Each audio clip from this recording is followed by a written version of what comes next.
কে লিমন ভাই, কি অবস্থা? আলহামদুলিল্লাহ ভাই, ভালো আছি। আপনার না ওই যে টাকা পয়সার কি জানি সমস্যা হয়েছিল, ওটা কি সমাধান হয়েছে? হ্যাঁ ভাই, সমাধান হয়েছে। ওই যে ওই স্যালারির উপর একটা লোন নিছি তো। আপনি না বলছেন না চাকরি ছেড়ে দিবেন, এখন আবার স্যালারির উপর লোন নিছেন, সমস্যা পড়ে যাবেন না ভাই? এখন তো আর চাকরি ছাড়তে পারবেন না ভাই। ভাবছিলাম তো ভাই চাকরি ছেড়ে দেবো, কিন্তু সেদিন মিটিং এ বললো যে এই মাসে নাকি আমাদের ইনক্রিমেন্ট দিবে, একটু ভালো পর্যায়ে ইনক্রিমেন্ট দিবে। তাই চিন্তা ভাবনা করলাম যে চাকরিটা না ছেড়ে একটা লোন নেই, লোন নিলেই সব ঠিকঠাক হয়ে যাবে। এই জন্য আর চাকরি ছাড়ার চিন্তা ভাবনা নাই ভাই এখন। যাক, ভালো করছেন ভাই, ভালো করছেন। বস কাহিনী শুনছেন? কি কাহিনী সুমন সাহেব? বস লিমন সাহেব তো স্যালারির উপর লোন নিছে বস। উনি না শুনলাম জব ছেড়ে দিবে। আরে বস, এই মাসে যে ওনার ইনক্রিমেন্ট হইব না বস, এই জন্য উনি আর চাকরি ছাড়বো না বস, এই জন্য উনি লোন নিছে বস। ধন্যবাদ সুমন সাহেব, ধন্যবাদ। খুব গুরুত্বপূর্ণ একটা ইনফরমেশন আপনি আমাকে দিয়েছেন, এটার জন্য আপনাকে পুরস্কৃত করা হবে। যান যান। ওকে বস, আসসালামু আলাইকুম। স্যার আমাকে ডেকেছেন? হ্যাঁ লিমন সাহেব, শোনেন, আপনারা তো এই জন্য ডাকলাম। জি স্যার। লিমন সাহেব, আমি এক্সট্রিমলি সরি লিমন সাহেব, আপনার এই বছরে কিন্তু আপনার ইনক্রিমেন্টটা হচ্ছে না লিমন সাহেব। ইনক্রিমেন্ট হচ্ছে না মানে স্যার, বুঝলাম না। হচ্ছে না মানে কোম্পানি এই বছর আপনাকে ইনক্রিমেন্টটা দিবে না। এইটা আবার কেমন কথা বললেন স্যার? আপনি নিজেই তো স্যার গত মিটিং এ আমাদের 6 জনের ইনক্রিমেন্টের ব্যাপারে ডিসিশন ফাইনাল করলেন স্যার, এখন আবার এটা বলছেন স্যার?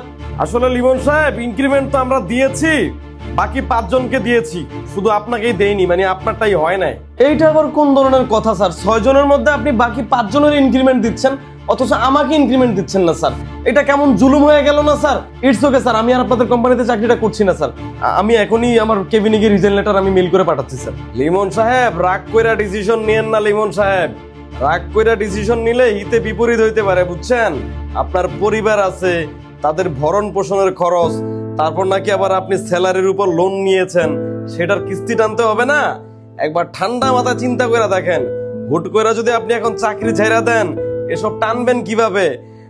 আচ্ছা লিমন সাহেব, এই যে আপনি লোনটা নিয়েছেন, এই লোনের কিস্তিটা আপনি কত বছর টানবেন?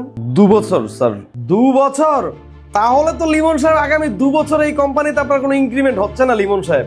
এবার চাইলে আপনি জবটা করতে পারেন, আর না চাইলে উইদাউট নোটিশ পিরিয়ডে আপনি এখনই চলে যেতে পারেন, চাইলে এখন আজকেই চাকরিটা ছেড়ে যেতে পারেন। বাঙ্গির পুত, এমপ্লয়িরা বিপদে পড়লে এইভাবে তাদের হক মাইরা খাস তোরা, তাই না? আরে তোরা কি মানুষের জন্ম? যদি মানুষের জন্ম হইতি তাইলে তোগো মধ্যে অন্তত মনুষ্যত্ব থাকতো। খোদার লানত পড়বো তোগুর উপর। তবে এইটা মনে রাখিস, এক মাকে শীত যায় না রে বাঙ্গির পুত। শোন, সুযোগ পাইলে তোগো কি এমন মারা মারমুরে আমি, সোজা হয়ে হাঁটতে পারবি না বাঙ্গির পুত।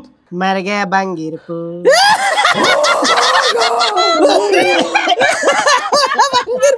কি লিমন সাহেব, চাকরিটা কি ছাড়বেন? না না স্যার, চাকরিটা ছাড়ছি না স্যার, আমি চাকরিটা কন্টিনিউ করবো স্যার। তাহলে যান, কাজ করুন, যান যান যান যান, প্রজেক্ট সম্পূর্ণ করুন, যান। এভাবেই কোম্পানির এমপ্লয়ীদের বিভিন্ন দুর্বলতাকে হাতিয়ার বানিয়ে কোম্পানির মালিক পক্ষ দিনের পর দিন এমপ্লয়ীদের ঠকিয়ে আসছে। তাই কখনো কোনোদিনও কোম্পানি বা আপনার অফিসে আপনার দুর্বলতা শেয়ার করবেন না, বিশেষ করে আপনার ফিনান্সিয়াল দুর্বলতা।